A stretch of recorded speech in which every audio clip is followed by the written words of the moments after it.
Hey everyone, welcome back to Fed Up with me, the eternal miserable one, Fed Up guys. Joining me today are the thrash band Never Reborn from Arizona. How is it going, guys? Great. Yay, good. Please could you all introduce yourselves and tell us a little bit about your part within the band? My name is Sam, and I'm the bass player. Ricky, I play drums. I'm Steve. I sing and play vocals. Nice. I sing and play guitar. Yeah, there you go. Time to time. I don't like when people are watching me do it, but yeah, multitasking for sure, man.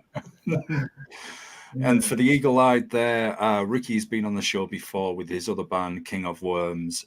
So it's great to have him back. So the thing I noticed when I was listening to your album was the mix of styles within the music. I read a lot of people were commenting on Bathory, but I could hear Creator, Destruction, Early Sepultura coming through, even Legion of the Damned as well. So I know we'll get into a little bit about the history of the band, Steve, but have you always just naturally drawn from all these elements when you've played?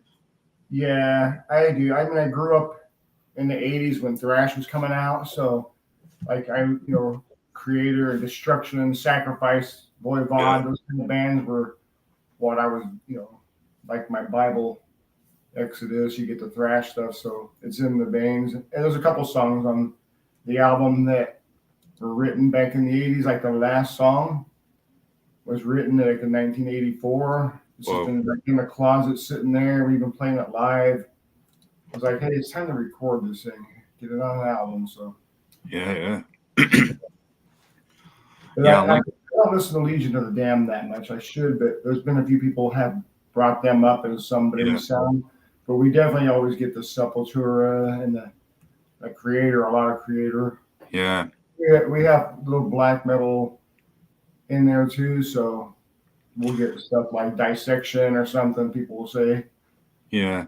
I feel it's a nice blend because you've got the nice riffing, and that just adds in the rawness as well. Almost verging towards crossover actually too. So it's really solid stuff.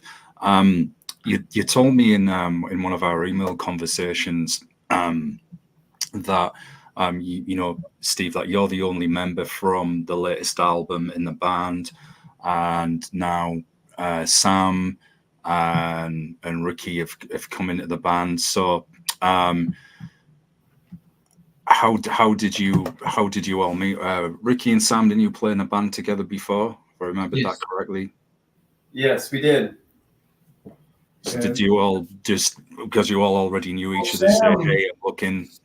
Sam was the original bass player in the band, so we recorded the 5-song EP, and he was in the band, but he was also in his own band singing and playing bass, so we were going to play out a lot. This was pre-COVID, so we had some California, New Mexico shows.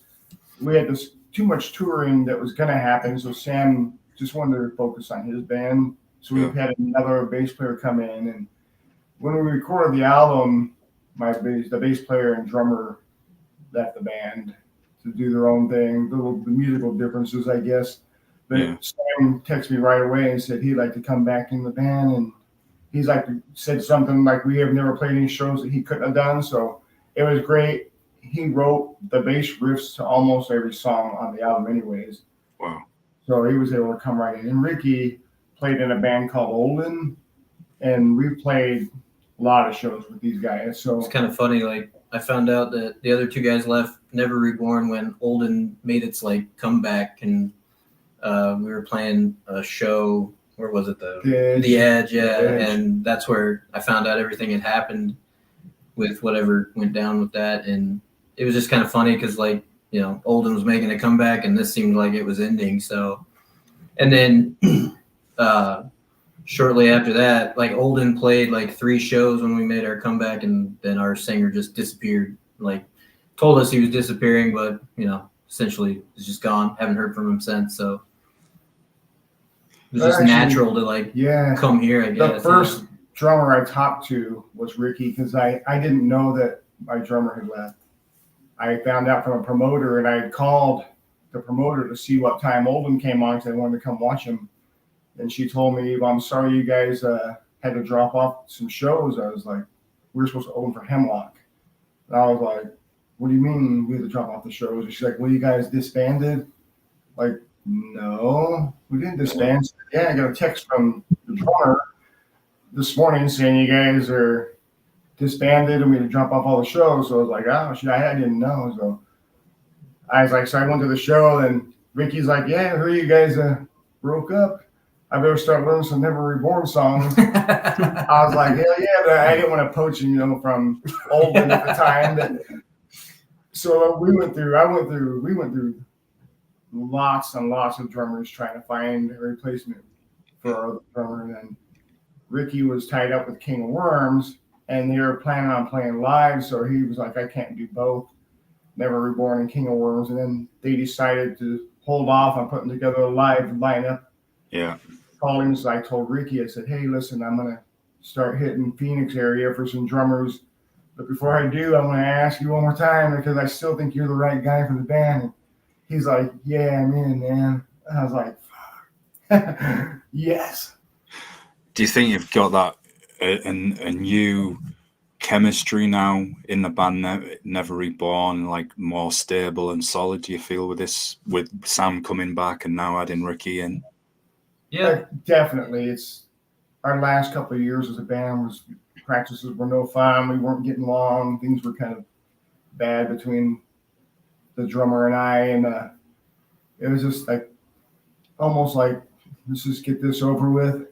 Yeah. Practice and the shows, and we weren't hanging out. And so Ricky's a good joker. He comes in a good mood, and so is Sam. So we have practice, we have fun, and Ricky's a fucking beast, man. He's an animal. I just play the drums. You got to pull him back a little bit. I got to reel him in from time to time and say, all right, you're fucking tearing new songs that we're working on a new song called An Apocalypse of Suffering. And Ricky wrote the lyrics for it. So this is the first time I've had anybody collaborate with lyric writing, and it fits in really well with the song. So it's insane. The new direction is like much more over the top than we were before.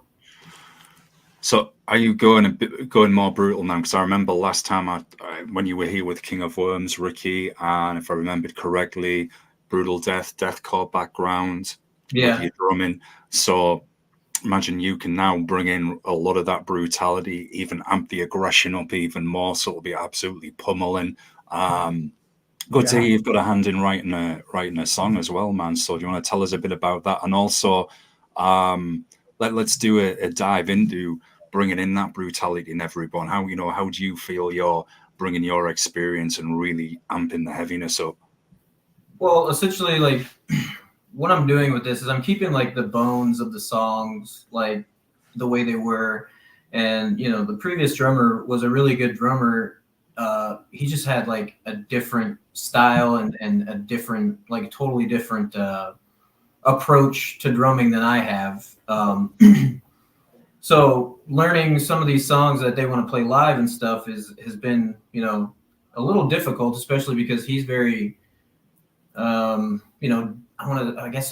say jazzy, more, he likes to swing a lot. There's a lot of like tribal things, which don't get me wrong, I like doing all that stuff too. I just do it faster, I guess, is essentially how I usually approach drums. But coming into this, just playing the songs and keeping them the way that I feel complements the band, and also adding my flavor to it. Just hearing these guys' reaction alone, like especially with a song like Haunted Eternally, they said like it sounds even heavier than before, and I don't feel like I really changed the song up that much. It's just how I play the amount of energy I use when hitting the drums, I think is what really brought everything up and turned the songs, I guess, a little more brutal. Oh, he's being modest. He does it. He had a lot more double bass in there at times. Nice. A couple dead spots or quieter spots, softer spots. Yeah. It's nice. like I told Ricky, like you want to change stuff, that's cool. Just as long as we're playing a song and it sounds and feels like the song, because other drummers came in and changed the parts so I didn't even recognize them. Yeah. We're playing like I don't even recognize the song, but when Ricky's doing it, it accentuates the part, it makes it better. So live, people are going to be like, holy shit, you know.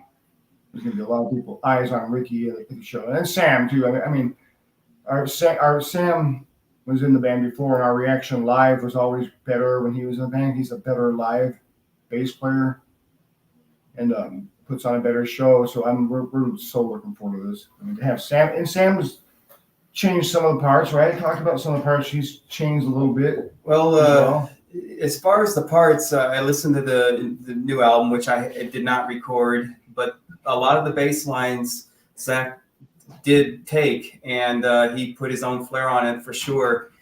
But it was very comfortable coming back in and playing like Haunted Eternally. I'll just focus on that one scene. That's the recent one. We started that off as an instrumental, and that's how I just remember it. It really didn't take off more past that opening riff. Previously, yeah. Yeah, that's really all I remember of that song. And it was neat to hear what Zach did with that, because I kind of look at that as like something Zach did. And then some of the other songs that are on that album, on the new album, like Existence Denied, he put his own little flair on it, that as well, and it sounds awesome. I actually adopted his style of playing there. So some of these bass lines, they feel like mine, but yet I can't really fully say that. I just feel like I'll go back to the headiness of playing with Ricky. I have played with Ricky in a previous band, and it's you kind of walk out of the practice space kind of a little dizzy. I'll just be honest with you, and it's a good feeling. You feel high, and you're not. You're on music, and it's just he reverberates the space, and it enables me to do certain things that I wouldn't normally do. So he's integral. I feel I'm integral with that space, and of course Steve is too. He's already playing with a new pedal today. So changing a little bit. I gotta boost my volume. Yeah, I mean, at practice before, I might get my amp to 25% up volume, maybe 30, but with Ricky's in the band, it's like 70-75% up all the way in those rooms. And he needs to dance. So I mean, I totally hear Ricky. It's just he's a very different drummer for sure, and it's kicking it up. I mean, I don't know what else to do. I've always just beat the shit out of the drums, and that's all I do. Yeah. So. It's just something you feel, man. It's within you. I'm really getting that sense that I'm not inflating your ego here or anything, Ricky, but you've brought this new energy into the band as well. You were mentioning you're having fun when you're rehearsing, Steve. You're joking around with each. That's coming across now. And talking to you that you've got this more relaxed feel about you. I'm even getting excited and amped about how Ricky is amping up the heaviness, because it's making me think, man, when these guys play live, there'll be like even Death Thrash vibes. And I think you're right, Steve. As long as you retain the core essence of the sound in the band, so it's not got too far away where people are like, well, is this Never Reborn? This is something different.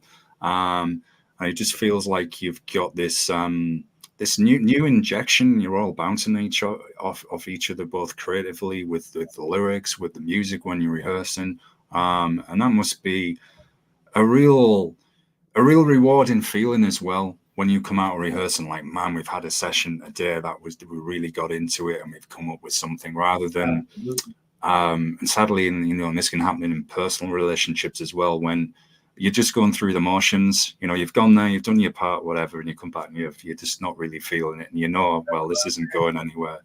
We were disconnected, the band, the three of us weren't on the same page anymore. Because we played the DRI, we opened up for them, and I was sick as hell. And I had just to get to the show and play the show, I didn't think I was going to make it. I told the guys, like, hey, after the show, I need you to man the merch booth, so I'm going to go home. I always hang out for the last band. And, well, hell, those guys, neither one of them talked to me the whole show. I ran the merch booth by myself, and they both left after the show. And I was sitting next to the singer from DRI, and he was selling his merch. And the singer from Pathology was selling his merch. I'm like, I guess this is a singer's job to sell stuff. And it was just an odd guys left on me, and I'm not feeling good. I was telling those guys, hey, I don't know if you want to get close to me. I'm not feeling the greatest. And like, well, you don't seem sick, you did great, well, because I had to. Had to be. Yeah. I guess I should have just ended things there. I never had any intention to like make a change.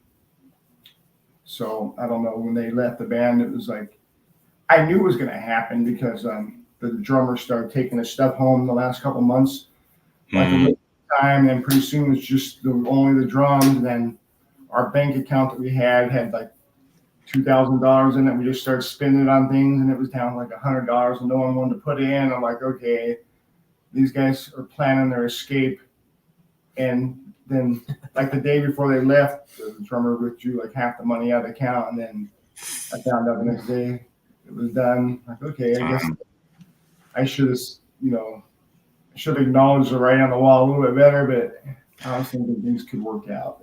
It's better though, because we're going into the next album thinking ahead of where we're going. Yeah. I think that the songs were a little bit more intimidating for the guys. Yeah. Yeah. Bringing Tune is going to make the next album just much better than we were before, and we're happy as hell with the first two albums, but yeah, the next one should be better. It will be. Well, there's the positive that's come out of it, man. And sometimes, we've all done it. You can hold on to things thinking, maybe if we do this, this can keep going. And, sometimes sadly, just think, right, that's it. We've got to let this go, do something different. There's a perfect segue for me to ask you about a song that you're releasing in early 2024. Don't worry, I will ask you about the album as well. But you mentioned playing a show at DRI. I'm a huge hardcore, punk guy as well. And you plan to release punk thrash song called Suck It Anyways, which is heavily influenced by bands like SOD, Dr. No, Used, etc. And what I laughed as well when I was reading the press release, it says the words are a little explicit, so it will remain a single. So I'm imagining, is this going to be a really raw, abrasive, classic kind of crossover in your face song? It is. It's going to be brutal. And right now, my wife even reminded me yesterday I'm supposed to record it and send it to the guys so we can start rehearsing it. But hopefully we're going to go in and try to record that early in the year so we can start releasing stuff ahead of time while we're working on the album. Sam is familiar with the song. We played it before. And it's very, I wrote that song in the 80s. I think I was still in high school when I first started writing it. So the song title itself, just think about it, Suck It Anyways, Yeah. If you want, you can, anyways. Yeah. We played that at the DRI show, and they loved it, man. They're like, dude, that song was fucking sick.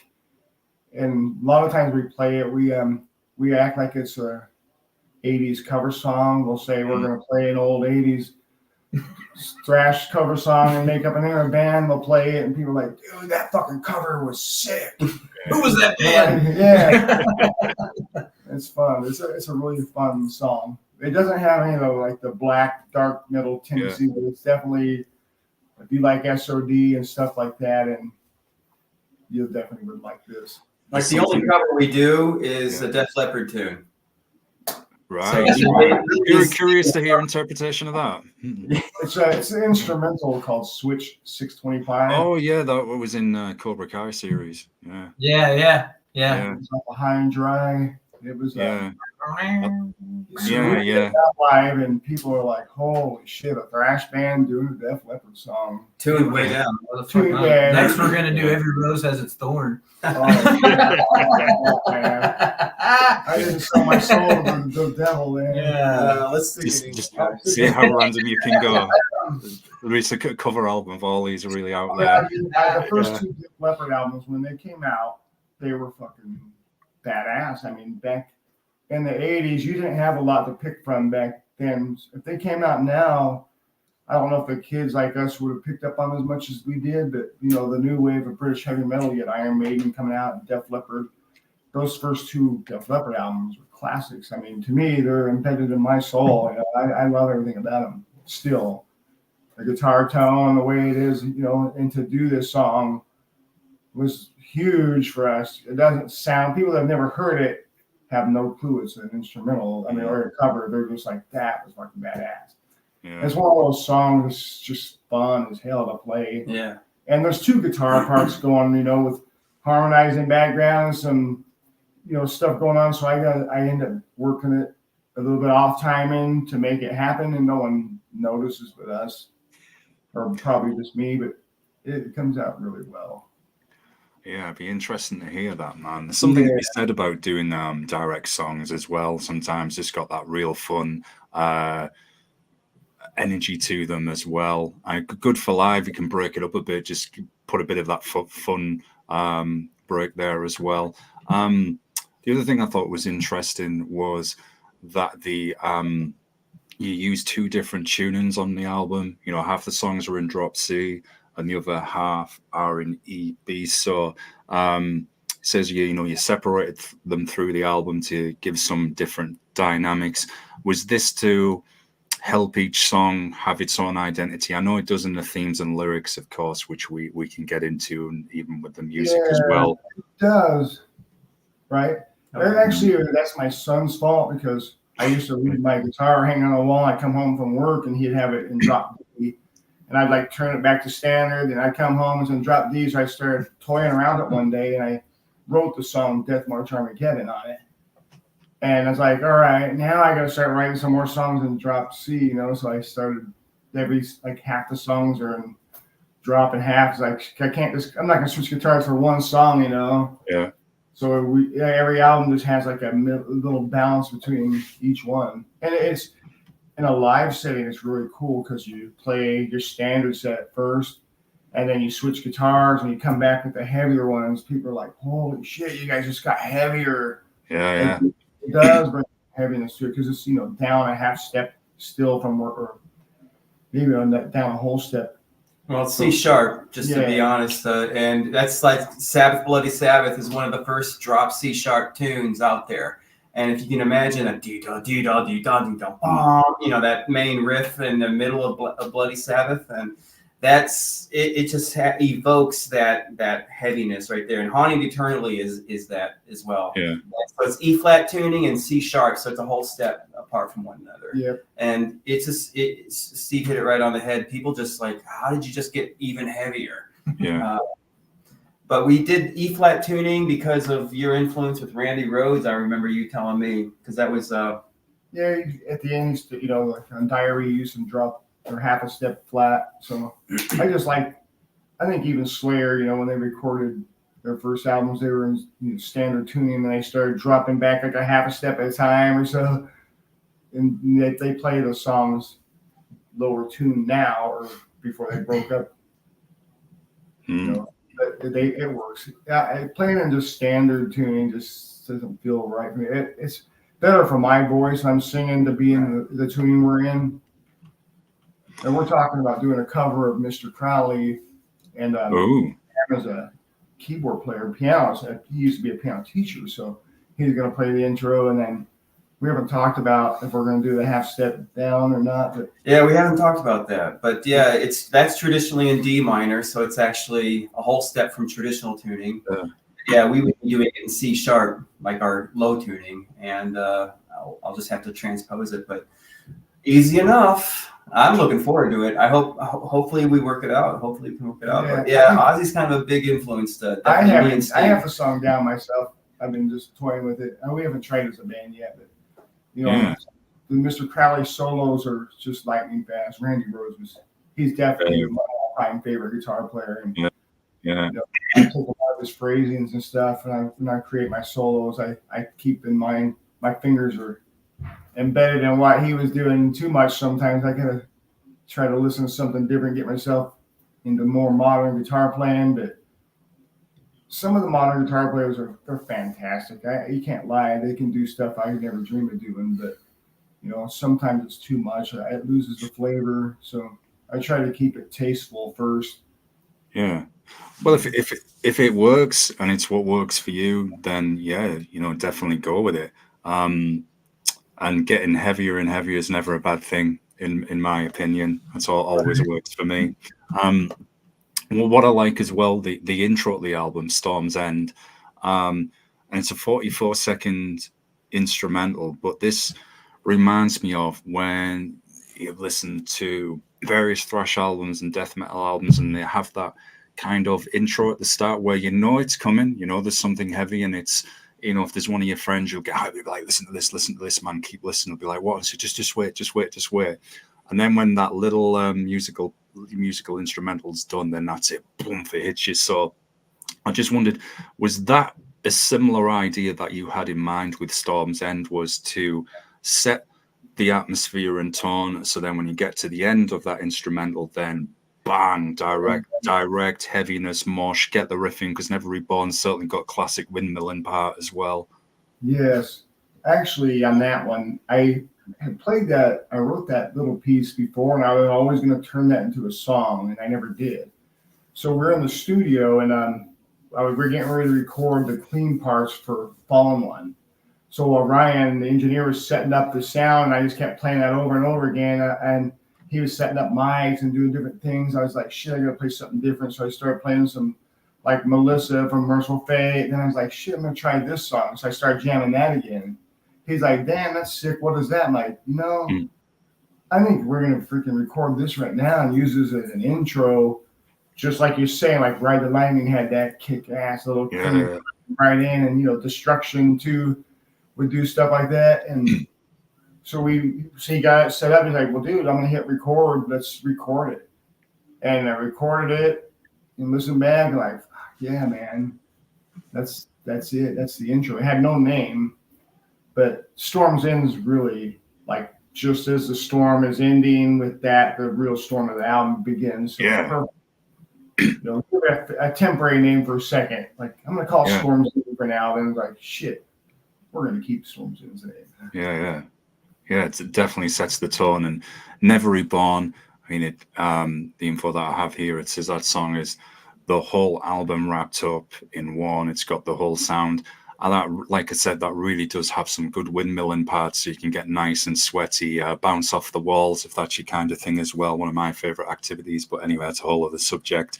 So did you place that track there to give people, again, hit them with such a strong, fierce opening song from the start, get them hooked on the album, give them plenty of nice mosh parts as well? I mean, dudes, that live, I'd imagine you get a circle pit for that easy. Exactly. No, it was a good one to start off, because, you know, going from standard to standard right there, because the intro's in, you know, half a step down. We call it just, you know, traditional tuning. So we wanted to go into something that was in the same tuning, and that was like, we all agreed right off, like, Never Reborn should be the first song. You know, and it's got a little bit of everything. It's, you know, we took the name of the band from Never Reborn. We, you know, initially when I had the band started, we were like trying to think of a name for the band, and we were like, hey, let's look at the names of the songs and see if we got a song that would fit. We started going through, and the second we got to Never Reborn, we're all like, that's it, man. We're done. You know, that's the name of the band. And so yeah, definitely hits them. The lyric is cool too. It's a good song. I mean, all around. I like the lyric wise on that one.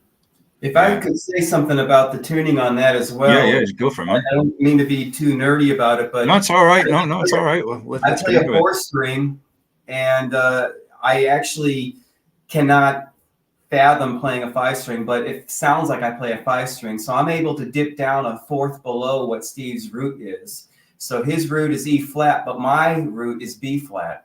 Nice. And so in that opening, part of what makes that truly heavy, and I didn't do the recording, this is where Zach took like part of the bass line that he had to work with, which was my line, is there's this part that goes dee da dee dom, and it goes all the way down to a C, which is super heavy because Steve doesn't get to that note because it's lower than his lower string. So he dips up. He doesn't dip up, but he rises up. But I dip down, and it creates this tension where I'm going lower and he's going higher, a contrary motion, if you will. And it feels like you're, you know, as if you're doing an autopsy and you open the chest plate. It just feels like there's the heart, and that's the very beginning of the song. Yeah. That's really all I want to say is that it really with the traditional tuning, it's not too traditional, and that's kind of the X ingredient with our tunings with me and Steve. Is I don't have a low string that matches his low string. My low string is a fourth lower than his, to where I can dip down. So I omit my G string basically. You know, I go, come on, you know, no G string for me. You know, so I still play a 4 string, but instead of having that high string, I just say, hey, I want to have a fatter string, so I put it on the other side. And that's how I initially thought of Never Reborn when I joined them in 2017. And it was kind of a little weird, and I kind of had to struggle with it a little bit to see how it worked. But when I heard Steve's demo tapes back in 2017, I said, this is what I got to do, because I couldn't really match him. His finger work is super fast, and I can't really do that kind of bass playing.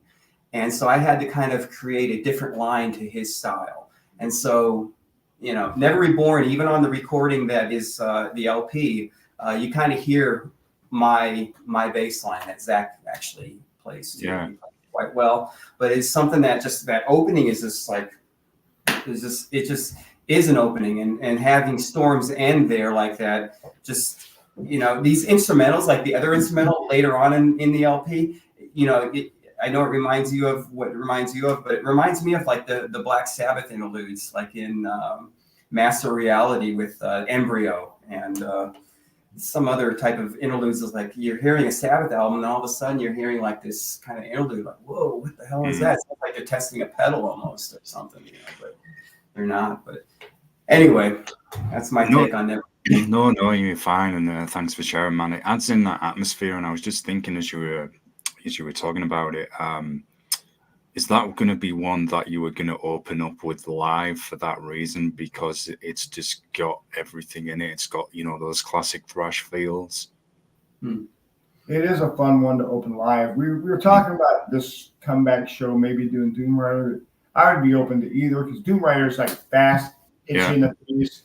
You pummel the crowd before they know what hit them. You're done. Those songs are only a really short song, but if you set the stage for a long show, Never Reborn is like, it's good because you can establish a lot without singing right away with that long intro.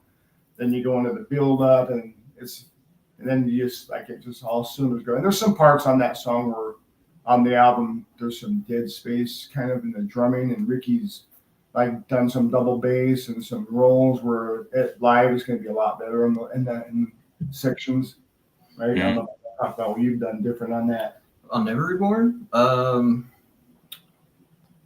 I haven't really changed. I mean, yeah, I've added some double bass and things like that, but for the most part, that's one of the songs I kind of kept about. Well, there's a little slow part in the middle where before. Oh yeah, I added some rolls in that, because like on the album, yeah, like he was saying, there's like dead space where the previous drummer didn't play anything in between.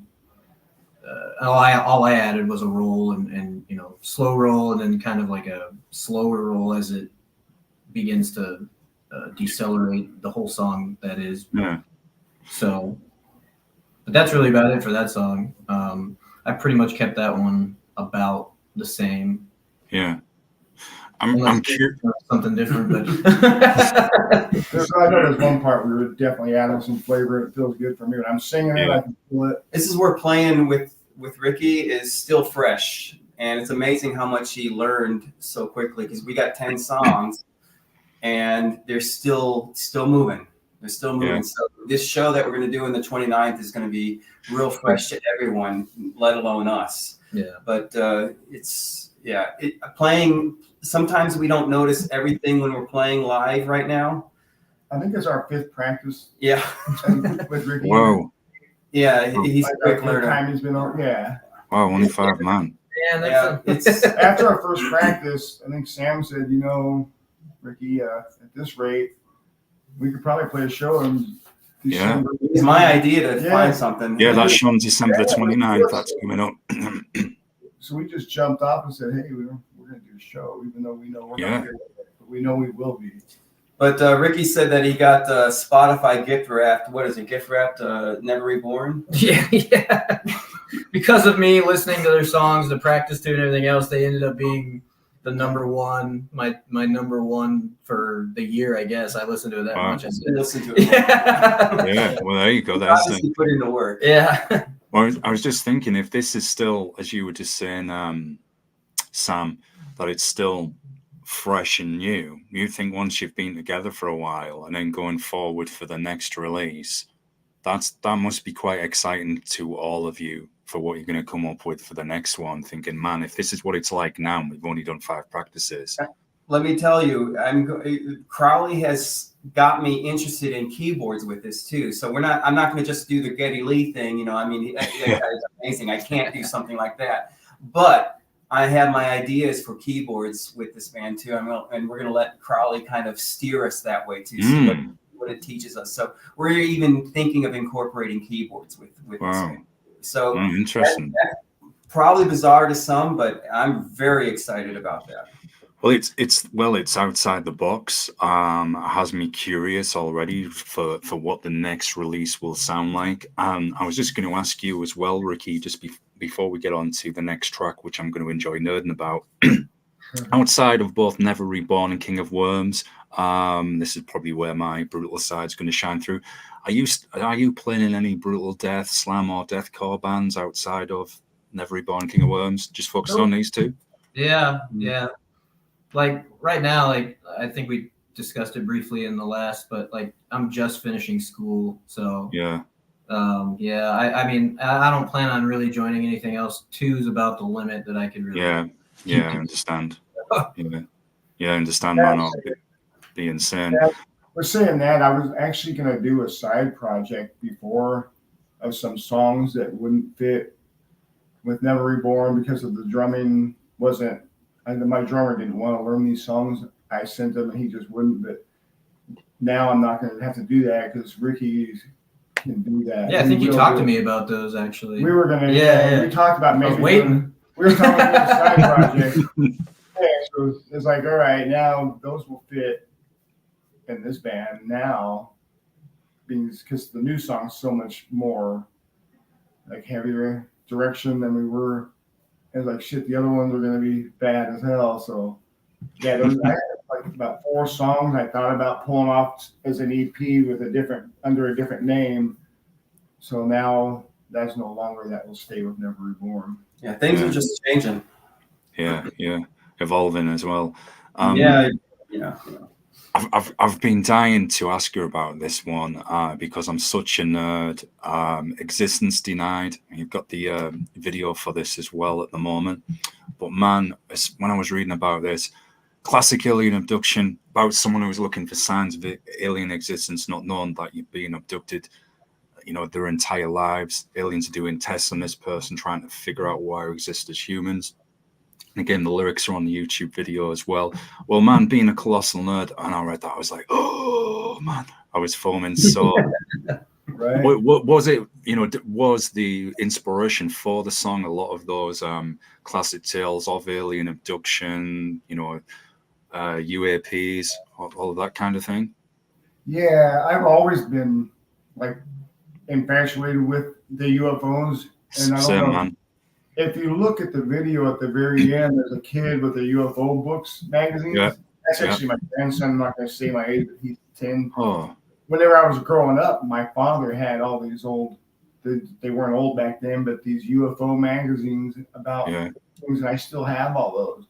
When he passed away, I got them, and so I was always reading about him. We lived out in the middle of nowhere. He'd go on these long road trips and tell me how he saw lights and shit would happen. So the song, when it started off with that cool little, intro, when it comes in, just kind of felt to me like I could see aliens, searchlights looking for aliens and connecting with them. And I just, that was a perfect subject because I wanted something different than anything else we're doing. And it's like, all right, I'm going to step out, and I'm not doing a full hypocrisy rip off or anything because I started writing those lyrics a long time ago and didn't finish them. And it was perfect for this song. It was like awesome as hell. Yeah, shout out to Metalborn. Thanks for supporting. He's just said he loves the solos of Mr. Crowley. Shout out to you, man. Thanks for supporting the show. And Never Reborn, of course. Man, that with UAPs, the same. Solo in that song is probably the slowest solo I have on all of it. It was more of a harmonizing thing, and it was it felt like it fit the song better than crazy extreme. And I think that's. Sorry, man, I'm cutting you off. No. In the beginning of that song, you know, we get the bass kind of and live we actually do like I'll do a harmonics on my guitar, like some of the Close Encounters of the Third Kind, how they go. Yeah. I'll play that over the bass line before I come in with it. But I didn't want to do that on the album because I didn't want to get sued or anything. So I was like, I don't know, man. You know? Like, I don't want to deal with all that crap. So we thought I had to kind of coax him back into doing that. It's one of my favorite moments for sure. Yeah. So when we play that live, we're definitely gonna play that.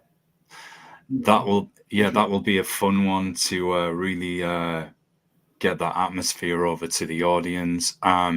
Good one as well because it's been in the news a lot relevant. I mean, the Air Force releasing all the videos of the encounters as well with UAPs. Yeah. So, man, when I saw that, it spoke to me because Steve, I watched documentaries on those subjects all the time, and I'm truly fascinated by them.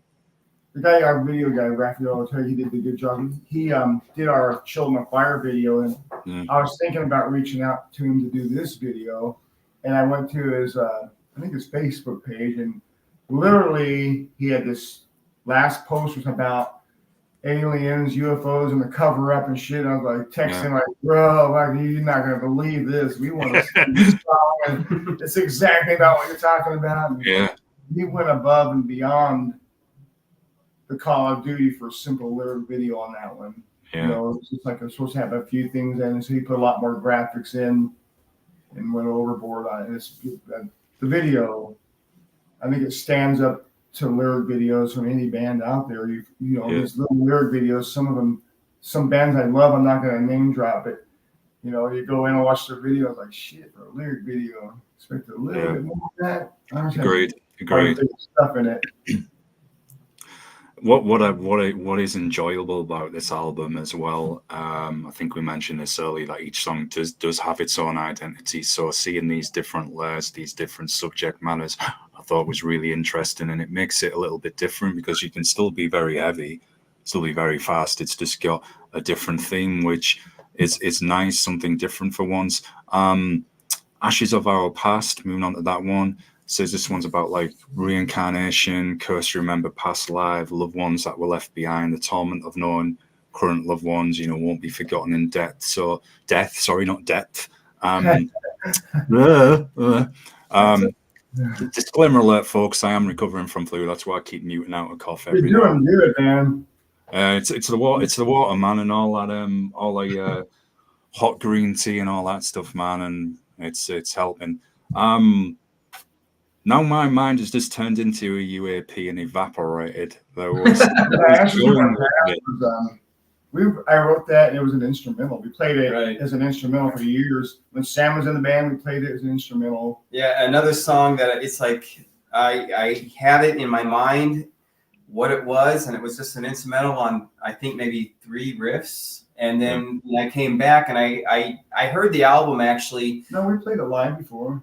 Not with words. But, no, not with words though. And it did change a little bit, but it's just one of those. It's kind of like the other one that we were just talking about that has it's haunted eternally. It just kind of both of those 2 songs. Those are really the new ones to me as how they are on the album. But it was just this quick instrumental that kind of just moved along in a quick clip. So we recorded it, and then Ryan, the engineer, was like, I can't wait to hear the vocals on this. This is like my favorite song.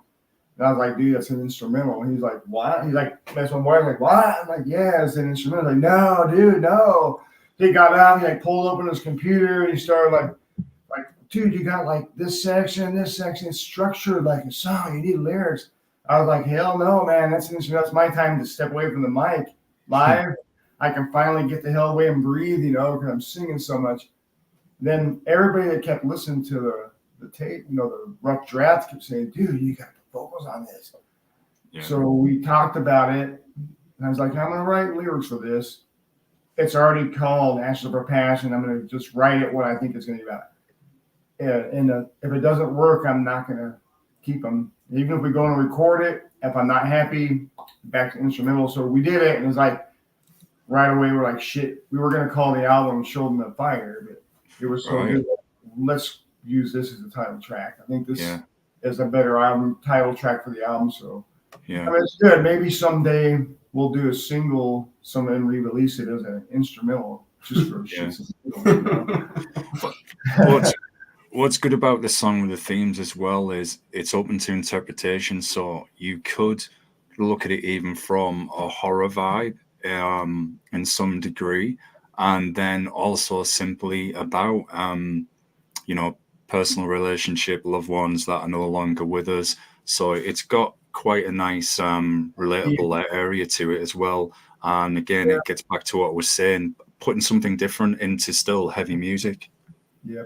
It's kind of like a sad song in a way. It doesn't seem like it. It's like say you remember your past life and you remember your previous children and mother and they're dead and gone and you got this new family. And when you die, you're reincarnated again, you're going to remember them, but they're going to be gone. You'll be starting over with a new family whom you're going to learn to love and grow with, but you're never going to forget all those past lives. So the whole song is just about this individual who is cursed to remember all of his past lives. When he died and reborn again, which is definitely a contradiction to Never Reborn, which is great because, Never Reborn is about no religion, about dying and being dead. This is about reincarnation. So all these stories are like little short stories within the album. They don't have to be supporting each other. We can contradict ourselves if we want. Yeah, but that helps keep it creatively fresh for you as well. You don't always have to go down the same themes. You can do something different or just say, look, this album, each song is a different story. Music's great. Sorry. Yeah. No, it's all right. It's all right. No, jump in, bro. No, I'm sorry. You're sitting about that. I was just elaborate on that too, with what you said. But do all different. It's great. They don't have to lean on each other. Yeah, and that must be fun. Back in the '80s, I was a really big fan of like Demon, and they had The Unexpected Guest, and it was like such a killer ass album. The lyric wise, the album just told a bunch of different stories, and those kind of storytelling always stuck with me when I started to write stories. They might not have gone as in depth as we do because we have a little bit more lyrics, but you could read through it and get an overall. Yeah. They had a song like "Have We Been Here Before?" It's about reincarnation. And they, you start thinking about that kind of shit. You get older, and I can do my own interpretation of reincarnation. Yeah, for sure. And that must be fun to play on the musical side, Ricky and Sam, as well, with doing some of these different themes. And also, Ricky, you coming in, we were mentioning earlier, and this is because my mind had evaporated a little, and you would wrote a song. So that must be good for you getting involved in that process as well. Yeah, I mean, I have like just a bunch of lyrics and stuff like that laying around just because previous bands and stuff that I was in, a lot of the, singers and whatnot were just like, hey, stick to what you do and don't try to do my job, blah, blah, blah. But I've always been I've always liked contributing and whatnot. So I just have like a lot of ideas and things either floating around or written down. And the one that I wrote, The Apocalypse of Suffering, I had like pretty much all the way done. So I was like, I'm going to do this. Maybe I can finish this and see if Steve wants to do something with it. And so it worked out great because I just wrote the song as like really dreading starting lyrics. That's always the worst.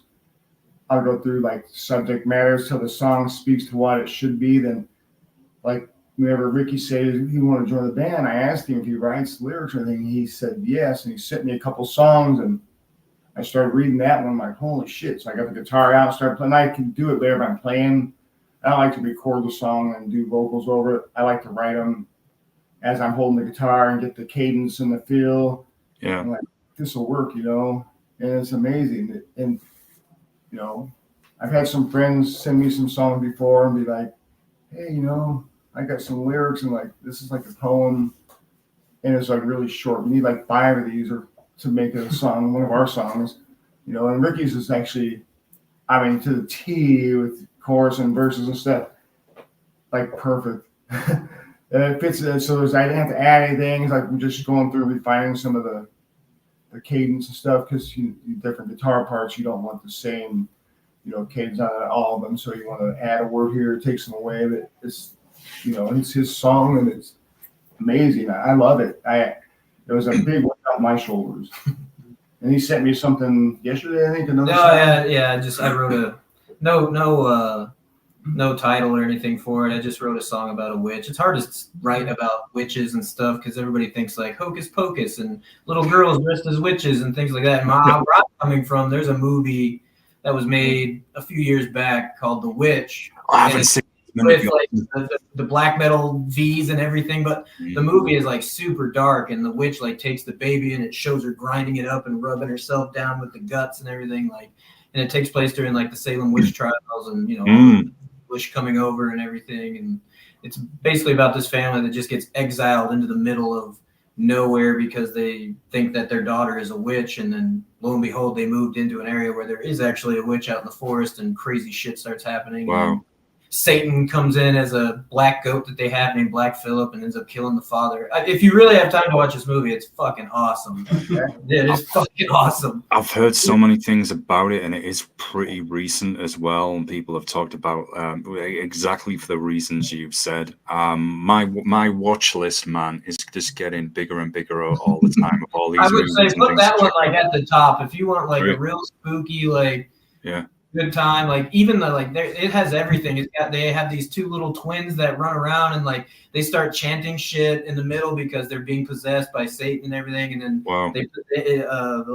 the boy ends up being possessed, and he has this like as he's dying he says this like crazy prayer as he's like dying and puking up blood everywhere, and like mother is just like completely beside herself, right, praying and reciting all this religious stuff to like try to save him, but he's done. So it's a touched by the witch, like they already got to him. Yeah. So it really is. Sounds like they really have put the horror into it really is. And then on top of that, too, it's got like Hansel and Gretel like vibes in it because like the shack they live out in the middle of the forest has always got like something's fucking cooking all the time, and they take these kids, and shit. Like it's fucking killer. I haven't read through them. I need to read through them. We do have a song about a witch on the next album already too. And we'll get to that. And the last song is a part of a trilogy, so it's kind of the story about the witch. So we have a song on the first album called "Heaven Shall Forsake." We did a video for that. On this album, the sequel to that is "Requiem: World of Hurt," so it takes place what happened after that. On the next album, we have a song called "The Unholy Union." It's about the witch before all this, so it's like the prequel to the first two songs. All right. Wow, interesting. So, a story about why she became involved as a witch and what happened to make her turn against the church. And then that would lead into the first song that was released. It's cool because it's the newest song that was written 30 years after the first song. Yeah.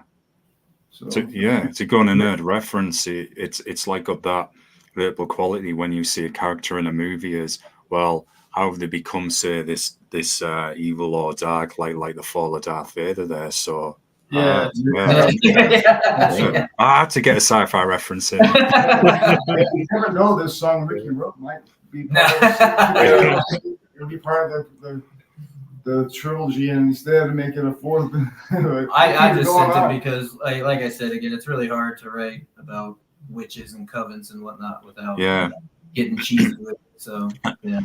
You know what I always think is interesting as well? When you see a movie, and I can't think of one off the top of my head at the moment, or a story, for example, read a story where that person is accused of being the witch, and you think for 80% of, like say 80-90% of that story that they aren't, and then there's that twist at the end when actually they really are the witch. It totally turns. I'm everything that they've said, kept this hidden, and it's like that whole kind of shock horror vibe that they drop on the ending, but that doesn't happen too often. Excuse me, I'm gonna have a cough attack for a moment, guys.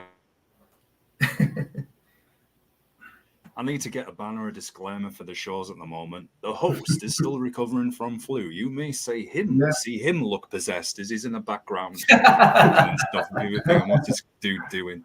Well, coming on to the next one. We've talked about this a lot. Haunted Eternally. But what is interesting is this song, it wasn't meant to be on the album. It dropped a week before entering the studio, before you agreed to record it, even though it had no lyrics or no title. So there was that increased pressure on you to write the lyrics, no concept at that time what the song would be about. So with that said, that is pretty amazing that everything has come together there when, if you look at the state of what it was in a week before going in the studio. Yeah, it was called just Drop D Song because it was like, and I even had it printed out as Drop D, had no lyrics. But we had the whole structure done. And we were actually going to record the Unholy Union in the studio. And then a week before the studio, my drummer decided he didn't want to do it. He said he wasn't ready. We'd been playing it live, so we were just going to cut it down to 9 songs. And it's like, man, I really wanted another song, keep it around 40, 45 minutes, and keep it around 10 songs without going over, under. But and he's like, well, I can redo the Drop D song because my drum parts aren't going to change. And Zach, our bass player, is like, yeah, my bass parts aren't going to change. And I was like, well, my guitar parts aren't going to change. So let's just record it. And I'll figure out lyrics. This is going to push the release date back. So we recorded that. And then, so instead of singing the vocals to the Drop D songs that day, I did all my guitar tracks and vocals like in one day. And I was like, you know what? I'll come back when I do when I write the lyrics that one and do all the rest of the vocals. So, and it was one of those songs I had no clue what the hell to sing about. I changed subjects matters like 6 times, man. I'm not lying. Haunted Eternity. Wow. Yeah, it almost got thrown away. Huh? It almost got thrown away.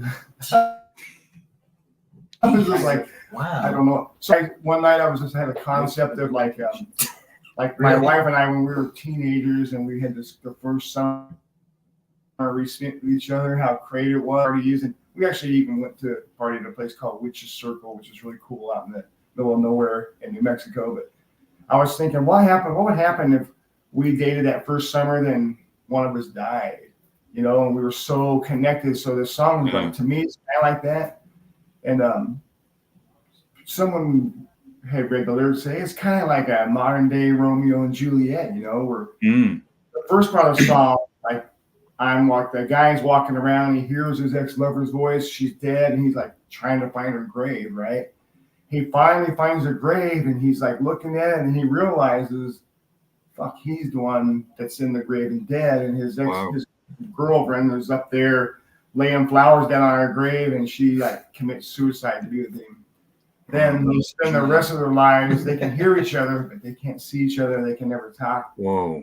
He can hear her and she can hear him, so their shadows, they cross in the night for forever. Yeah. Wow. What's the Benji? That is the Benji. Oh, is it? Romeo and Juliet. Oh, okay. Yeah, Benji's one that, his old bass player from Molden's one said it kind of sounds like Romeo and in a Juliet. way, Yeah, Romeo I mean, it does. Like, I never thought about it. It wasn't intentional. Yeah, very gothic Romeo and Juliet. Well, yeah. That's a fun one because at the end it has like the singing and it has like 4 little broken, instead of one long solo, it's broken down to like 4 individual little leads. So we have some vocals and a lead and more vocals, another lead. So it does like 4 times. People said that kind of like Megadeth-esque, like it's kind of that has that Megadeth feeling there at the end, how they would do that shit, back in the day. I like the fact that it's the only fade out song. Oh yeah. Yeah. For me with that one too, I actually did change some pieces on that one. Like during the solo and stuff, I noticed that the tempo slightly increased, but the previous drummer just kept the same. I don't want to say halftime, but it was a slower drum part, and I speed up in between those parts there because it just, even when I was practicing it at home when I was first learning it, like that's naturally where I went to, and when I would listen back, I'd be like, oh, he's staying the same tempo, but the guitar speeds up. And I'm sure when they recorded it, if they used a click or not, I'm not sure, but the click probably stayed the same. But for me, it just naturally like sped up right there for me. And then in another part, I did the same thing where, he kept the same, tempo, and I sped up just a little bit. But it fits well. It accompanies. Yeah, that song the same tempo throughout. Not like I go back to like Existence Denied has 7 different tempo changes. And so I mean, literally, when we were laying down the track for that, a click track, like the Ryan engineer's like, he's like, just start playing. I'm gonna click it. I was like, it has like 7 different tempos. He's like, yeah, we'll see. And it was like, from 90 beats per minute to like 120, back to like, 150. And so it's like, dude, he's like, you're right, man. It changes tempo 7 times. Like Conte track was just one click, I think, all the way through. So it's a little different now. Just a bit. Yeah. Testing piece. Yeah. And that one, like Sam says, a fade out song. So at the end, when we play that, we're going to play that at a company show. We're not going to fade out. We have a special ending for it. Kind of Iron Maiden-esque, I would say. Yeah. Yes. Yeah. So I'm just curious before I touch on the other songs, Ricky, what is it you enjoy about playing in both bands? King of Worms and Never Reborn. Is it just allows you to do something different in each one? Yeah, King of Worms definitely scratches that go fast, go as crazy as you want, like itch that I get a lot. And this is honest. I'll be honest. Like ever since I saw this band play, I've honestly looked at them and been like, as soon as that drummer's done, I'm stepping in. Something like completely different from anybody else, and like it's it's really different. I personally would sit back and watch them play live and think like even when I was in other bands as well, thinking like, oh, that was cool. That was, and it was a testament also to the previous drummer and his approach to drumming, where he wasn't like a traditional metal drummer. He had, other skills that I guess I don't really have or really ever thought about until I started playing his parts. And it's definitely interesting, listening back and listening to his takes on all the songs and being able to tweak them and make them work for me on top of, still using his parts and pieces as well. But this band is just one of those, like I said, every time I watched them play, like, yeah, I was like, these guys are doing something cool, and I want to do this. And also just because like I don't have the like ability to like go, hey guys, I want to start a band. I want it to sound like them, like so. If you can't beat them, join them. Yeah. Cool. And you're bringing in that brutality still as well. Yeah. It is kind of hard to define who we sound like. Like you said, we get the comparisons, but we don't really sound like Battery. If you listen to Battery, like you can hear a Battery in there, but you're not going to say like this song sounds like that song. It ain't going to happen like that, Yeah. And I love black metal, and I got some friends in black metal bands, and they start making playlists on Spotify with other black metal bands, and I try to do one for us. It's like, shit, man, it's really hard to find bands that are kind of like us, saying a 2023 release. Like, I want to put latest releases of this year. Like, there's not that many bands that I listen to that I like or that sound like the same genre as us. I don't know. It's like, we're more thrash, I think. Oh, definitely. Yeah. So what do you think? Yeah, I mean, like I said earlier at the start of our conversation, a bits of Destruction, definitely early Sepultura, Creator, Legion of the Damned, more on the realms of that black and thrash, R&R, and what's the other very famous black and thrash band who I now forget. It's funny, man, because I'm not actually a huge black metal fan at all. It's really not my thing, but the interesting thing, I think when they can take black metal and can put it in thrash, definitely D-beat, even some crust punk, it adds that rawness. And there's lots of bands who do those styles that I do really like. There was an awesome one, no longer active, called Broad Scott 11. And, oh, man, just the rawness it added to the extreme punk, I guess. Wow. Oh, totally out there. Love that band. And then they just sadly just dropped off one day. Deathmatch Armageddon, I guess we're kind of at just crossed the halfway point on the album. And this really does have like the horror movie vibe to it. I mean, it's got a title that's instantly grabs you, blistering music. To give you all a heads up for those watching at the moment, it is about a possessed serial killer on a rampage. You better beware. and it says it was the first song that was wrote in drop tuning. You know, now half our songs are in drop tuning and the other half are in standard. And it says also you've got favorable reviews on this one. So it's certainly a rage. So this must have been not only, you know, fun for you all to play musically, but to ride as well, because they say it's got like kind of that horror movie vibe. I mean, it instantly made me think of, and I haven't seen this movie yet, but Thanksgiving, the horror movie that's on at the theaters at the moment. Which song? Which movie is that one?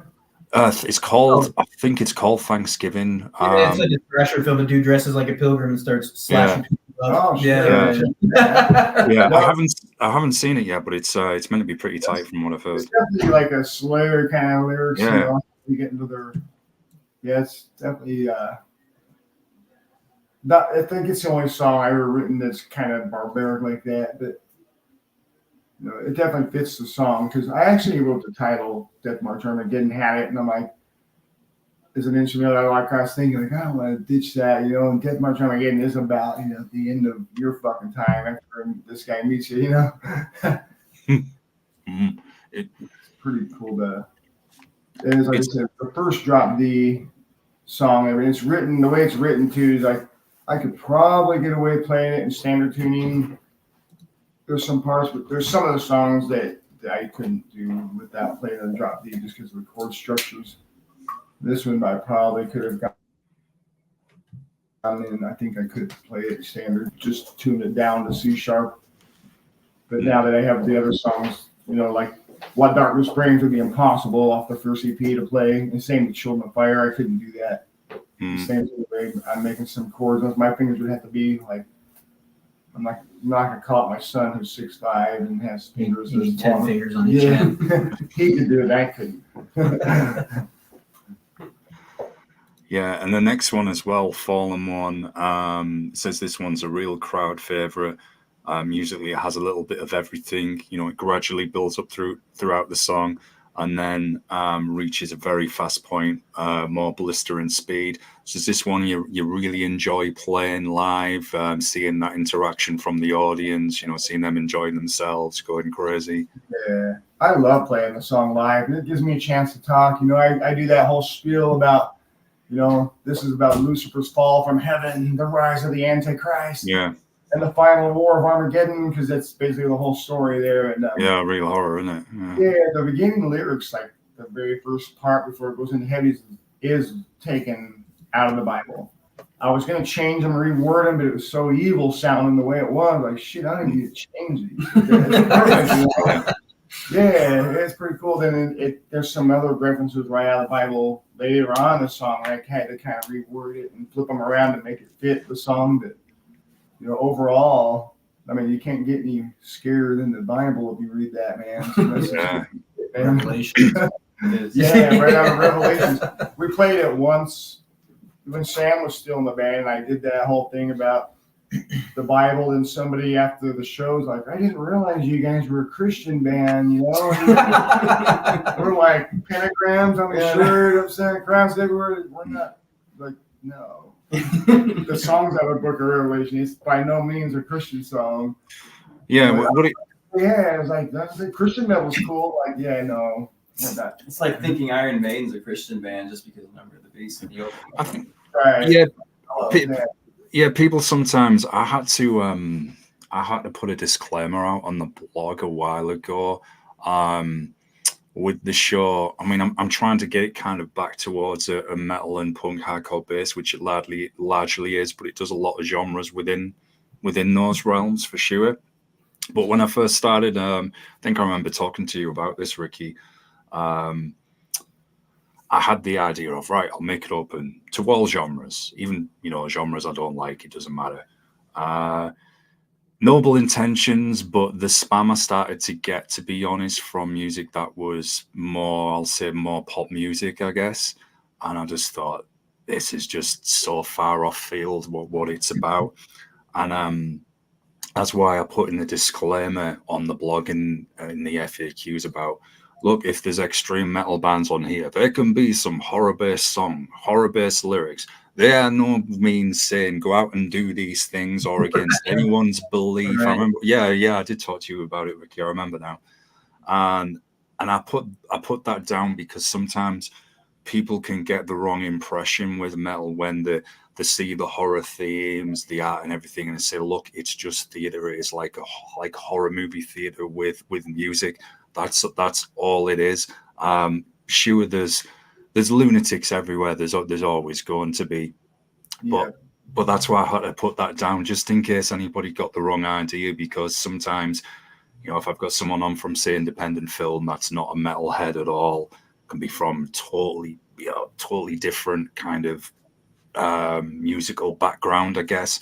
And it's for that reason, look, it's just a different form of art. So yeah, I get it, man.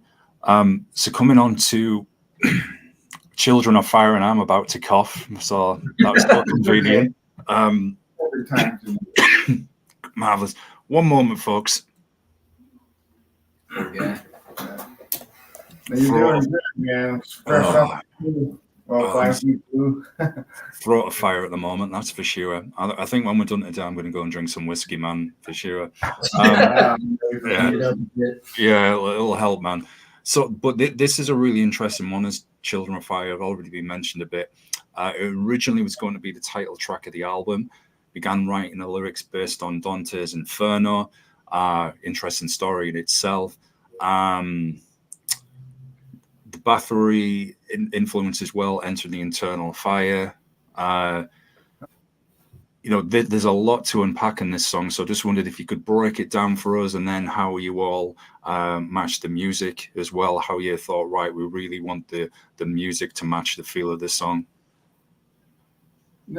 For me, I always write the music first, and I've never taken it where I've done lyrics and matched that with the song before, because after the song, I wrote lyrics on this one too, and I got halfway through them, and it was like the lyrics, the subject matter just didn't feel like the song, so I scrapped it. Put them away for something else later maybe, and started over. Then I was thinking the Dante's Inferno, and it's like just like here I stand now, fully realizing why it arrived. You're in hell. It's like you're here on earth, then all of a sudden you're in hell, and like, oh shit, I know I'm in hell now. I'm gonna burn forever. So this whole song's about the process of like 1,000 years later, you're still fucking burning in hell, and I said I'm a lifelong Bathory fan, and they have a song, Enter the Eternal Fire, and I was just drinking one night, reading that, and going, holy shit, man, yeah, these songs could be brothers lyrically. I mean, in a way, like his is like not like as deep as this one would be. I think there's more lyrics on ours and stuff, but that wasn't the intention, because the intention was the Dante's Inferno kind of play. But I mean, you could almost do an album off that. So to try to it really goes, the one song, I started to cut corners and say, you know what, this is just about dying, going to hell. You're going to burn forever, and you're going to burn, and there's no repenting. So 10,000 years with no one near, the fire rages on at the end. It's cool because the beginning part, we got the sound effects, and we did that. I did that myself with on Reaper. It's got about 10 or 15 layers of 10 seconds, and I got kids playing in the playground. They're all laughing and playing, and there's fires raging in the background. I even got my grandson to say some stuff. He's like, "Wait for me, mommy," and saying some things in there. So when you put it all together. And I was going through these, 2 or 3 minute long segments and cutting up just a 5 second or a 2 second piece and putting them in there. And the intros sets the stage for the burning. And the lyric video for this is pretty cool. We use the same guy as the new one, but he outdid himself on the new one. I thought that one was kick ass. Children of Fire, the lyric video was awesome, but the new one is so much better. Yeah, I was just about to comment on the lyric video, because what's interesting, we've been talking about horror movies as well. The fonts on the lettering for the lyric video for Children of Fire reminds me of those classic horror movies, the way the lettering would come on the screen, like hit you with the coloring and everything. So I thought that was a really nice touch, and say it matches the whole kind of horror vibe of the song as well. I agree. Yeah, that was the first thing I noticed when he sent it in. Like, these lyrics, the font's bad as hell, man. Yeah. That's a good song. I mean, there's a few people that's like, dude, I don't care what you play, as long as you play Children of Fire, I'm happy. Yeah, for sure. It's fun. Yeah, we just played it at practice earlier, and it was definitely one we're playing at the show on the 29th. If I can get the middle and the end down. What? I thought you had it. You'll nail it, man. You'll nail it for sure. Oh yeah. Oh. So coming on to false preface. There. Throat of Fire's attacking me again. False prophecies. Man, can't even speak now. So this is an instrumental. It was originally going to be acoustic guitar only, but he decided to add the percussion and bass. It's not a song you'd expect to find by you guys. It brings balance to the album. It's close to 3 minutes, but it feels much shorter. It really sets the stage for the album closes, Requiem, World of Hurt. I think we were talking about this earlier as well, and I think it was when we were on about the instrumental opener just before the Never Reborn. And yeah, you, Sam, were mentioning some of the Sabbath albums with them adding interludes in halfway, and how it kind of can add that atmosphere and that nice build up, or setting up the close of the album. So I just wondered how, it said originally this was going to be an acoustic guitar. Did you add the percussion and bass, and you just feel that just gave it a little bit more substance? Well, yeah. I always want to put something like this on every album. Like the first one had As Shadows Fall in the middle, and that was, I don't want to change the subject. That was actually part of What Darkness Brings. It was one song that with one guitar player, and the clean, we couldn't make it one song, so we busted it into 2 songs, like a short. So my intention is like every album have a nice, soft, clean one. So we pulled this one in, and I recorded it, and it was fine. But then the guys, the drummer and bass were like, hey, we'd like to contribute. And I was like, hey, let's go try it. If it works, it's just like with the Ashes of Our Past. If we lay it down and it works, we'll keep it. If it doesn't, then we go back to the instrumental. So I did there's an electric guitar in there. Then I recorded, I did electric and acoustic on that part. And I told the engineer, if we would decide to put drums and bass later, we had that electric part in. I got the idea from old Zakk Wylde stuff. His Book of Shadows and stuff. He's got some parts where he's playing some nice clean shit. He's got that little electric guitar that comes out of nowhere and then fades in and out. I do something like that on that part. And Trekker, the percussion, he layered about, I'm about 10 layers of percussion on that. And little rattles, then we go back and get the little, he had different instruments and just kept pulling them in and setting stuff up. And, it was and Zakk learned, he's like, I remember the bass part. So while his Trek was laying down shit, I showed him the bass part. He's like, okay. As he goes in there, plugs in, just freaking hammered it out. I'm like, how the hell did you just do that? I have no clue. But, he was amazing on that. He definitely, Zakk would be a good second musician. If somebody's looking for somebody, they could come in and learn something like that out of the blue. He's got all the traits to do that. Song, I like it both ways. I like it. I got used to it by itself. But being we re-recorded, I went and I used my cheap Area Pro from the 80s, whatever, to record it. But when we did it as a full band, I stopped off at Guitar Center and bought a nice, expensive Martin. Just stopped off. He bought one for the story here, isn't it? Sure. Yeah.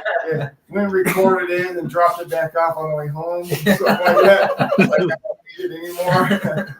So it was like a nice $2,000 guitar to record on. I would love to have one if anybody's looking to donate a nice guitar. My grandfather, back in the, 50s or 60s, he found this old Martin guitar, acoustic guitar, on a construction site. And he played it and he tuned it himself, weird tuning to make chords. And he was self-taught. When he died, I was the only guitar player in the family. I thought, I can get nothing Martin.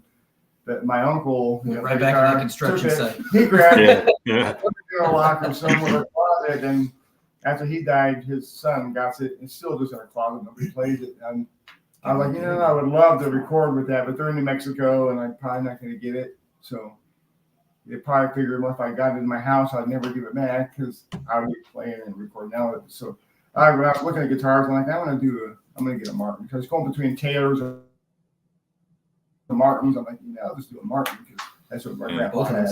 You can't go wrong with either one of them. Yeah.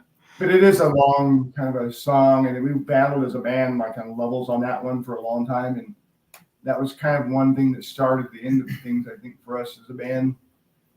Like that was kind of like the final straw with I wouldn't give in to have the drums louder than the guitar. I wanted to be able to hear the guitars and have that accentuated it. Yeah. It was trying to be the opposite where the drums were like fading like above everything. So yeah. But it's a nice tranquil song you do get that like Black Sabbath-y feel. And I don't know if you in the 80s bands like Nasty Savage out of Florida, they would have like these cool guitar parts. And bands like that just, you remember those parts and they hit you like Sabbath, Bloody Sabbath, like out of nowhere. It feels like Christmas or something for some reason. You listen to something and you go, what is that magical shit here? And, when I listen to that song, I get that kind of a feel from it myself. I like that, Christmas morning excitement, you're a kid. Yeah, passion, isn't it? Yeah. It's a good setup because there was another band I forgot to mention that I can hear in your sound a bit actually. Probably other people have. Is Sodom and Requiem, World of Hurt. This had me thinking of Sodom in particular. And this is interesting because this is part 2 of Heaven Shall Forsake, which was on the EP. And it's a continuation of the story of the child, how he was exiled from the church, how he came back to be at war with the church. That it's thrashiest song, very old school. I thought it was a great close to the album, headbanging one for sure. This is one you wrote back, sometime in '84. So if there's ever going to be a pit going at our shows, this is definitely one that gets it going. Yeah, absolutely. And also, you've got an official full band video for this due in early 2024. So a lot to unpack there. Yeah, we were talking about the guy that did the King Worms videos coming over and nice that one, and we're close with the guy. He's in a band called Lethian. We played with him quite a few times, and the video came out amazing. But we don't get a lot of pit action in our shows. Like people literally will stand there filming us. And more like then when the song's over, we get this huge ovation, like people are just like and during Requiem, it's like that bass part, man. Then people start losing their shit and start getting the going. That's the one that we do. We'll get a good pick going on that song. And I jump out. I've jumped out into the crowd myself with my guitar and fucking ran in circles to walk. I use wireless because I trip over this shit so much. So I can jump out there, and I will jump out in the crowd on that one from time to time and get in the pit with them and run around and try to stay then jump back up on stage and try to get to the mic out of breath before we start going crazy. But it's it's a circle pit on that one. And Rookie, the way he plays it is even more insane, the more double bassing. And I'm going to talk about what you've done on that. But there's on that one, has some parts in there where it's kind of slower on the song and you double bass it. And wait, which one? Requiem. Oh, yeah. Sorry, fuck. He was. Sorry, I heard you. All right, we'll wrap up soon. Don't worry. Another one. Wait, I didn't play that one. Oh no, yeah, Requiem. That was actually I think that's the most recent one that I've learned. So, but yeah, that is a fun one to play, a little faster. So, yeah, he's doing that one right after Heaven Shall Forsake. So he's getting the true trilogy experience here. Yeah. So some of his newer ones after 5 rehearsals. Yeah. Did you all feel this was the perfect way to close out the album with such a strong rage? So it makes it memorable. It's not filler. How some bands where they can just add on a filler song at the end, and it's just skip that. Really give something people get the teeth into, and then makes them want to revisit Never for Reborn. Listen through again. Yeah, I felt like we couldn't end on some. The guys wanted to end on Heaven Shall, Haunted Eternally. And I was like, I just felt like, or even False Prophecies, They wanted to have that the last song. And it was like, man, just like you got to put that in the middle and make the album more memorable. And I want to end on something like you said, where they want to flip it back over and start it right away. When they walk off after listening to the whole album, that last song is going to keep your fuck. It ends with that thrash part, pumped up and aggressive, and like more apt to remember what the hell I want to. And there's no filler stuff because any song could be a single, and that song is actually I think it has the most plays on the album on Spotify stuff, even though it's last. Nice. So we turn that into a single, and in a video, it's going to jump way up. But for some reason, people they react to that one really well. And it's a good way to end a set, or right before we go into drop. Tuning this show, I think we got that on the list. Is like right before we go into drop, we get people like fucking pumped up to bring them back. Mellow out, haunted eternally after that.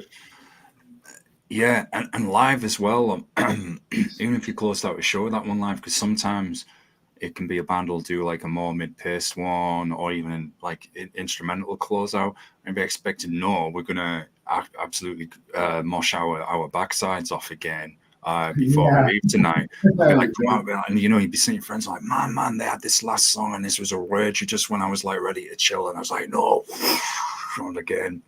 That's awesome, man. Yeah, it might be like the shortest song on the album. That's not an instrumental. I think it is. Yeah. It's a good way to end a set or something. Yeah. So I don't have it here, but I have I had wrote the lyrics of that back in I signed it in 1987, but I had already had it written, but I took like an old brown garbage or paper sack, and I wrote the lyrics on there in a really cool font, and then I crumbled it up and crumbled up and ironed it and crumbled it. It feels like an old piece of leather. You lit it too. And I burned the edges, then I had it framed. And when I record the album, I use a different pick for every song. So I have these custom, like Never Reborn picks. I don't know if you can see it, but we got. Yeah. So it has Never Reborn there. It's got the pentagram.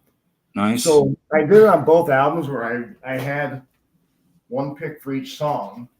So I'd record it and lay it down, and we'd go back and do the lead. I'd use the same pick. So I give somebody, my family or friend, that one pick. So my brother in New Mexico says, I want Requiem. And I was like, well, I wanted to keep that for myself. But I was like, all right, I didn't get one off the first album, so I gave them all away.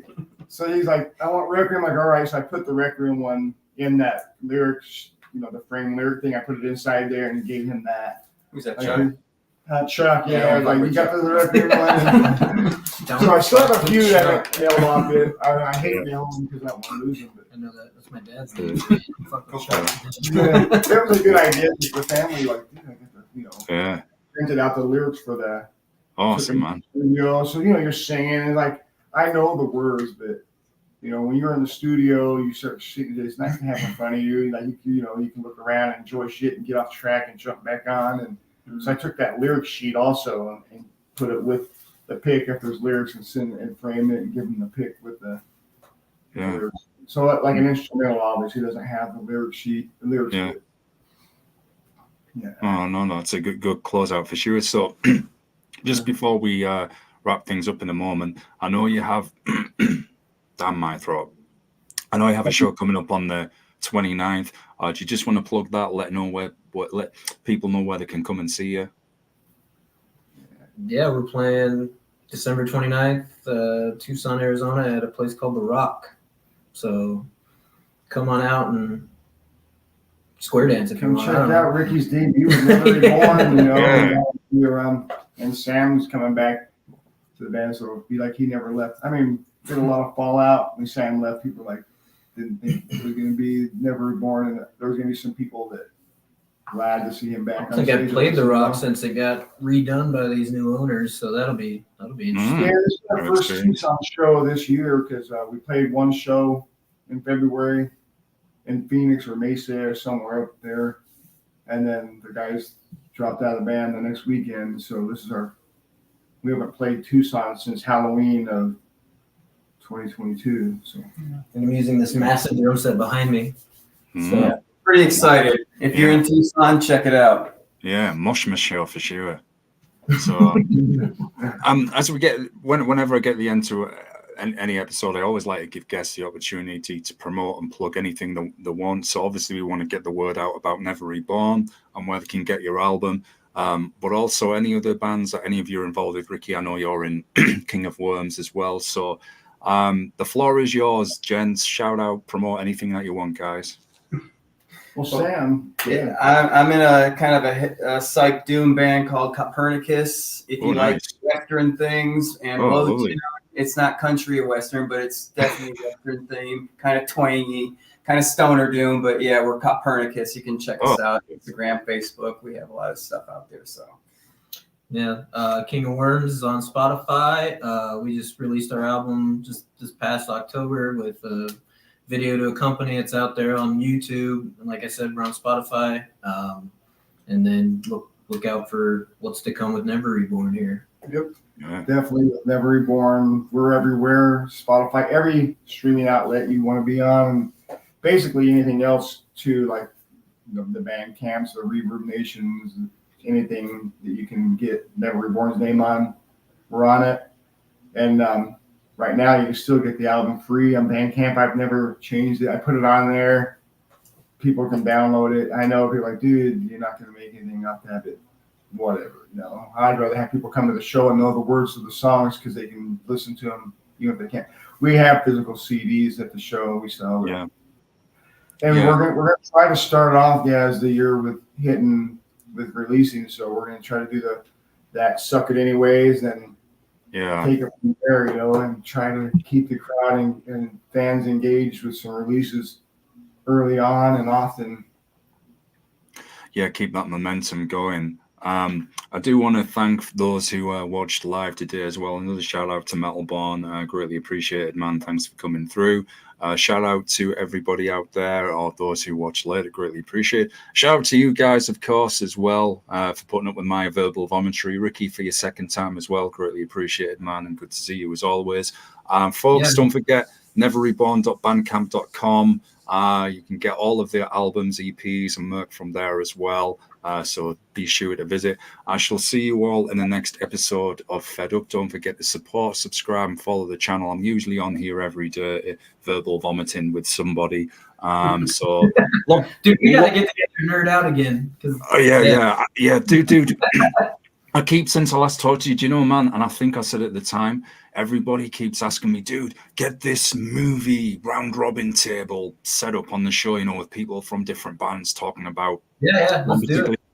I keep getting asked all the time, and I was only recently, I think it was asked last week, and I said, yeah, it's a plan for 2024. I don't know how I'm going to do it. I've got to liaise with the time zones, try and get everyone together. But I keep getting asked, man. It's something that I think I'm going to have to do because I think virtually everyone who comes on the show mentions it. Yeah. So yeah, for sure. Quick heads up for those tuned in. Next week there's a lot of doom and stoner bands coming on as well. I think it's nearly an entire week of doom and stoner, and then I think another thrash band next week, possibly on the weekend. I know it's all on the channel, so I have to schedule for Copernicus, I think. Yeah. Get it on. Yeah, we'd be very happy about that. Yeah. Just reach out, man. I'll schedule something for you. Is everyone's thinking I'm a colossal stoner at the moment because there's been a lot of stoner bands on. I'm like, dude, it's about the music. I still like the music, Yeah. But anyway, it's uncomfortable pause time where hit end streamers delay and I look very weird. So see you on the next episode, folks.